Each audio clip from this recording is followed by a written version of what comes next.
বিশ্বকাপের প্রথম সেমিফাইনালে স্পেন যেভাবে ফ্রান্সকে নাস্তানাবুদ করল, সেই একই ব্লুপ্রিন্টে দ্বিতীয় সেমিফাইনালে আর্জেন্টিনা কি ইংল্যান্ডকে কোণঠাসা করে ফেলতে পারবে?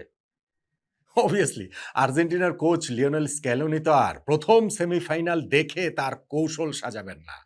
স্পেন কিভাবে ফ্রান্সের বিপক্ষে খেলেছে সেই অনুযায়ী তিনি ইংল্যান্ডের বিপক্ষে ম্যাচের স্ট্র্যাটেজি সাজাবেন না। কিন্তু এই ফার্স্ট সেমিফাইনালটাতে আমরা স্পেনের স্ট্র্যাটেজির যেই জায়গাগুলো দেখেছি সেখানে অন্তত ৪টা-৫টা জায়গা রয়েছে যেটা আর্জেন্টিনার খেলাও আমরা দেখতে পারি ইংল্যান্ডের বিপক্ষে। সেই জায়গাগুলো নিয়ে আসলে আমি একটু আলোচনা করতে চাই। এই ম্যাচটার আগে প্রথম সেমিফাইনালের আগে ফ্রান্সকেই ফেভারিটের তালিকায় রেখেছিলেন বেশিরভাগ। এটা পৃথিবী জোড়া। এটা আমার আপনার ইস্যু না। আমিও ফ্রান্সকে রেখেছিলাম। আমার কাছেও বিশ্বকাপ জয়ে ফ্রান্সকে ১ নাম্বার ফেভারিট মনে হয়েছিল। কিন্তু ফ্রান্স এই ম্যাচটায় হেরে গেছে। স্পেনের কাছে তো তারা হারতেই পারে। পরাশক্তি ২ টা দলের মুখোমুখি হলে সেখানে যেকোনো একটা দল জিতে বেরিয়ে আসতে পারে। সারপ্রাইজিং যেটা সেটা হচ্ছে কি স্পেন যেভাবে জিতেছে, ফ্রান্স যেভাবে হেরেছে। মানে পুরো ম্যাচে স্পেন আসলে ফ্রান্সকে কোনো চান্সই দেয়নি। ম্যাচের কোনো সময় মনে হয়নি যে স্পেন ম্যাচের কন্ট্রোলটা তাদের কাছে নাই। তারা ম্যাচটা হারতে পারে বা ফ্রান্সের জেতার কোনো একটা সুযোগ রয়েছে। ধরুন গত বিশ্বকাপ ফাইনালেও তো আর্জেন্টিনা ফ্রান্সকে শুরুতে একটা দীর্ঘ সময় ধরে পুরোপুরি আউটপ্লেড করে দিয়েছিল। কিন্তু ওই যে মোমেন্টের ম্যাজিকে কিলিয়ান এমবাপ্পে ফ্রান্সকে ম্যাচে ফেরালেন, খেলা এক্সট্রা টাইমে গেল, তারপরে টাই ব্রেক, তারপরে সেই মহাস্মরণীয় ম্যাচ সেগুলো তো রয়েছেই। কিন্তু স্পেন আজকে ফ্রান্সকে ওই ন্যূনতম সুযোগটাও কোনো সময় দেয়নি। কোন জায়গাটাতে আসলে দেয়নি এবং সেইটা আমরা আর্জেন্টিনার খেলাতেও ইংল্যান্ডের বিপক্ষে দেখতে পাবো কিনা? আমি বলছিলাম যে কয়েকটা পয়েন্ট রয়েছে, ৪-৫ টা পয়েন্ট রয়েছে সেগুলো নিয়ে একটু আলোচনা করতে চাই। যেমন নাম্বার 1 মিডফিল্ডের দখলটা নেয়া, ম্যাচের টেম্পোটা সেট করা, নিজেদের টেম্পোতে হচ্ছে গিয়ে ম্যাচটা খেলা। যেইটা স্পেন করতে পেরেছে। স্পেনের স্পেশালি তাদের ওই ২ মিডফিল্ডার রদ্রি এবং ফাবিয়ান রুইজ এটা তারা করতে পেরেছেন। রদ্রি তো এটা একটা মাস্টার ক্লাস ছিল তার এই ম্যাচটাতে। পুরো ওয়ার্ল্ড কাপটাই তিনি দুর্দান্ত খেলছেন। আর ফাবিয়ান রুইজ গত ম্যাচে একাদশে এসেছেন পেদ্রির জায়গায় এবং একাদশে আসার পরে রদ্রিকে তিনি কমপ্লিমেন্ট করছেন খুব ভালোভাবে। মিডল অফ দ্য পার্কটা একেবারেই স্পেন তাদের দখলটাতে রেখেছিল। এখন আপনি আমাকে বলেন, ডানি ওলমো হচ্ছে গিয়ে অনেক সময় পিছিয়ে এসে এই মিডফিল্ডটা ওভারলোড করার ক্ষেত্রে কাজে লাগছে। এখন আপনি আমাকে বলেন তো দেখি ফ্রান্সের যে কোচ দিদিয়ের দেশম তিনি কি এটা জানতেন না? স্পেনের খেলার এই প্যাটার্ন সম্পর্কে তিনি অবগত না? অবশ্যই অবগত। তিনি তো ওয়ার্ল্ড কাপ খালি জেতেন নাই। কিন্তু আজকের এই নির্দিষ্ট দিনের ম্যাচটাতে স্পেনের এই মিডফিল্ডের কোনো জবাব ফ্রান্সের মিডফিল্ডারদের কাছে ছিল না। সেটা অরেলিয়ান চুয়ামেনি বলেন, র‍্যাবিও বলেন কিংবা পরে যে মানকোনোকে নামানো হয়েছে তাদের কাছে আসলে ওই অ্যান্সারটা ছিল না।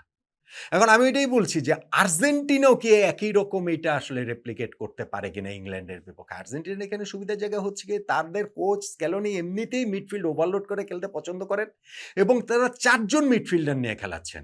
ডিফেন্সের সামনে শিল্ড হয়ে লিয়ান্দ্রো পারেদেস রয়েছেন। তারপরে সামনে হচ্ছে গিয়ে রদ্রিগো দি পল, অ্যালেক্সিস ম্যাকালিস্টার, এনজো ফার্নান্ডেজ রয়েছেন। ফলে আর্জেন্টিনা এমনিতেই অনেক ন্যারো শেপে খেলে। সেইখানটাতে তাদের ফুল ব্যাকরা পর্যন্ত হচ্ছে গিয়ে এই ওয়াইড মিডফিল্ডারদের কাছাকাছি হয়ে যায়। টিপিক্যাল যে উইঙ্গার যে পজিশন সেই পজিশনটাতে তারা থাকে না। ফলে তারা যেহেতু হচ্ছে গিয়ে মিডফিল্ড ওভারলোড করেই খেলে, ৪ জন মিডফিল্ডার রয়েছেন এবং সেইখানটাতে হচ্ছে গিয়ে ফুল ব্যাকরাও হেল্প করবেন। সেই কাজটা আর্জেন্টিনা ইংল্যান্ডের বিপক্ষে করতে পারেন। এখন ইংল্যান্ডের এখানে ২ জন এলিট সেন্ট্রাল মিডফিল্ডার রয়েছেন। ডেক্লান রাইস মনে হয় অসুস্থতা কাটিয়ে তিনি খেলবেন এবং এলিয়ট অ্যান্ডারসন। সঙ্গে এখানে নিশ্চিতভাবে জুড বেলিংহাম পিছিয়ে আসবেন হেল্প করার জন্য। হ্যারি কেইনকেও আমরা ওয়ার্ল্ড কাপে অনেক ম্যাচেই দেখেছি তিনি অনেক বেশি ওই যে কোয়ার্টার ব্যাকের মতো পেছন থেকে খেলেন এবং তাদের যে ইংল্যান্ডের যে উইঙ্গার যে ২ সাইড থেকে খেলানো হবে সেটা অ্যান্থনি গর্ডন এবং এই পাশ দেয়া মাডুয়েকে কিংবা ধরেন সাকা যাকেই খেলানো হোক কেন কারণ তারাও হচ্ছে গিয়ে মাঝখানে চলে এসে সেইটাকে আর্জেন্টিনার যে সংখ্যাগত অ্যাডভান্টেজ যেটা সেইটাকে হচ্ছে গিয়ে নিউট্রালাইজ করার চেষ্টার জায়গাটা করবেন। মিডফিল্ডের এই যে দখল নেয়ার যে ব্যাপারটা এবং টেম্পোটা নিজেদের মতো সেট করা সেইটা স্পেন যদি ফ্রান্সের বিপক্ষে পারে তাহলে আর্জেন্টিনারও ইংল্যান্ডের বিপক্ষে পারার কথা সংখ্যাগত দিক থেকে এবং ৪ জন মিডফিল্ডার যেহেতু তারা প্রপার সেন্ট্রাল মিডফিল্ডার খেলাবে সেই কারণে ওইটা আসলে আমরা এই ম্যাচটাতে দেখতে পারি। নাম্বার ২ যেটা সেটা হচ্ছে গিয়ে অ্যাটাকিং লিঙ্কটাকে সাফোকেট করে ফেলা। যেইটা স্পেন খুব ভালোভাবে করেছে। যেই কারণে ফ্রান্সের যেই অ্যাটাকের মূল সূত্রধর মাইকেল ওলিসে তাকে এই ম্যাচটাতে খুঁজেই পাওয়া যায় না। পুরো ওয়ার্ল্ড কাপে তিনি দুর্দান্ত খেলেছেন। কিলিয়ান এমবাপ্পের পর ফ্রান্সের বেস্ট প্লেয়ার। ইনফ্যাক্ট তাদের অ্যাটাকের মূল প্লেয়ারই হচ্ছে গিয়ে এই মাইকেল ওলিসে। কিন্তু যখন স্পেন এই মিডফিল্ডের দখলটা নিল এবং এই মাইকেল ওলিসেকে কোনরকম কোনো স্পেস আসলে ফ্রান্সের এই জায়গাটাতে দেয়নি স্পেন। যেই কারণে তিনি ওই ডিফেন্স আর অ্যাটাকের মাঝখানে যে একটা সূত্রধর, মিডফিল্ড আর অ্যাটাকের মাঝে যে সূত্রধর রাদার, সেইটা রোলটা তিনি একেবারেই পালন করতে পারেননি। এতটাই ইনএফেক্টিভ ছিলেন যে এই মাইকেল ওলিসেকে কিন্তু কোচ দিদিয়ের দেশাম সেকেন্ড হাফে যখন দল ২-০ তে পিছিয়ে আছে সেই সময় তুলে নিতে বাধ্য হয়েছেন।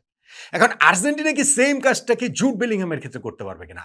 ইংল্যান্ডের সেই অ্যাটাকিং যে লিঞ্চপিন সেইটা কিন্তু এই জুড বেলিংহাম। তিনি কিন্তু সেই লিঙ্ক আপটা করে থাকেন। তাকে কি আর্জেন্টিনা এই মিডল অফ দ্য পার্কে ওভারলোড করে হোক বা তার সাথে হচ্ছে গিয়ে ম্যান রেখে হোক, ওইটা কি সাফোকেটিং করে ফেলতে পারবে কিনা? পাসিং লেন গুলাকে বন্ধ করে দিতে পারবে কিনা জুড বেলিংহামের? এখানে পাসিং অ্যাঙ্গেল গুলাকে আসলে বন্ধ করে দিতে পারবে কিনা? এইটা আর্জেন্টিনার খেলাতে আমরা আসলে দেখতে পাবো। জুড বেলিংহামের ক্ষেত্রে সেইটা হতে পারে যেইটা এইখানটাতে মাইকেল ওলিসের ক্ষেত্রে হয়েছে। স্পেন যেটা করেছে সেটা আর্জেন্টিনা ইংল্যান্ডের ক্ষেত্রে এটা করতে পারে বলে আমার কাছে মনে হয়। নাম্বার 3 যেটা সেটা হচ্ছে গিয়ে ডিফেন্সের কোনো একটা জায়গাকে উইক জোন ওইটা আলাদা করে চিহ্নিত করে ওই জায়গাটাতেই পেনিট্রেট করা, ওই জায়গাটাতে অ্যাটাক করা। আর্জেন্টিনা সেটা করতে পারে ইংল্যান্ডের বিপক্ষে। স্পেন যেটা করেছে ফ্রান্সের বিপক্ষে তাদের লেফট ব্যাক লুকাস ডিনিয়েকে টার্গেট করেছে। লামিন ইয়ামাল ডিরেক্ট রান একের পর এক মেক করেছেন। পেদ্রো পোরো ওভারল্যাপিং রান তিনি দিয়েছেন। ওইখানটাতে হচ্ছে গিয়ে এই লুকাস দিনিয়েকে হচ্ছে গিয়ে আলাদা করে আইসোলেট করে ফেলেছেন। 2v1 করে ফেলেছেন। ফলে দেখেন স্পেন যে ২ টা গোল দিয়েছে সেই ২ টা গোলই কিন্তু এই সাইড থেকেই এসেছে। ইয়ামালকে যেই ফাউলটা করেছেন ওইটা আননেসেসারি। ওইটা হচ্ছে গিয়ে হট হেডেড একটা কি করেছেন তিনি এটা হচ্ছে গিয়ে আমার মনে হয় ব্রেইন ফেডই হয়ে গিয়েছিল। লুকাস দিনের সেই জায়গাটাতে ইনফ্যাক্ট যে পেনাল্টিটা তিনি গিফট করেছেন এবং তারপরে যে সেকেন্ড গোলটা পেড্রো পোরো যেভাবে এসেছেন সেই জায়গাটা ওই একই সাইডে ইনফ্যাক্ট লামিন ইয়ামাল যে আরেকটা গোল দিয়েছিলেন যেটা অফসাইডের কারণে বাতিল হয়ে গেছে সেইটাও কিন্তু ওই একই সাইডে। তার মানে ফ্রান্সের ডিফেন্সের এই উইক লিংকটাকে চিহ্নিত করে লুকাস দিনিয়ে লেফট ব্যাক এই রাইট সাইড দিয়ে আসলে আক্রমণটা বারবার করেছে স্পেন। আর্জেন্টিনা কি সেটা করতে পারে? ইংল্যান্ডের ডিফেন্সের লেফট সাইড এবং আর্জেন্টিনার অ্যাটাকের রাইট সাইড দিয়ে নিকো ওরেলিকে কি তারা টার্গেট করতে পারে? তিনি প্রবাবলি ফার্স্ট 11 এ খেলবেন। জেড স্পেন্সও খেলতে পারেন। আমার মনে হয় যে আর্জেন্টিনা এই জায়গাটাতে টার্গেট করতে পারে কোনো একটা জায়গায়, কোনো একটা ম্যান ধরে এবং এই সেটকে যেহেতু লিওনেল মেসি থাকবেন, হ্যাঁ, এখানে লামিন ইয়ামালের মতো ডিরেক্ট রান মেসির নাই, কিন্তু মেসির ট্রিকারি রয়েছে।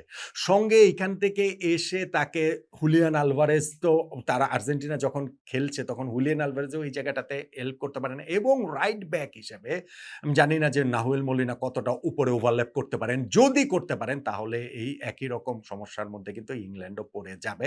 সংকটের জায়গা অবশ্য রয়েছে যে আপনি বলতে পারেন যে না এই সেট থেকে তো তাহলে তো ওই ইংল্যান্ডের যারা উইঙ্গার রয়েছেন অ্যান্থনি গর্ডন কিংবা এই সেট থেকে যদি আসেন মানে অ্যান্থনি গর্ডনের সাইডই তো এই রাইট সাইডটা আরকি। সো সেই জায়গাটা থেকে মানে আর্জেন্টিনার ডিফেন্সের রাইট সাইড সেইটা করলে তো পিছনের স্পেসটা ওপেন হয়ে যাবে। তো সেইটা তো ফ্রান্সের ক্ষেত্রেও ছিল। ফ্রান্সেরও তো অ্যাটাকার ছিল সেখানে এমবাপ্পে ছিলেন, ডিজায়ার ডুয়ে ছিলেন, ব্রাডলি বার্কোলা ছিলেন।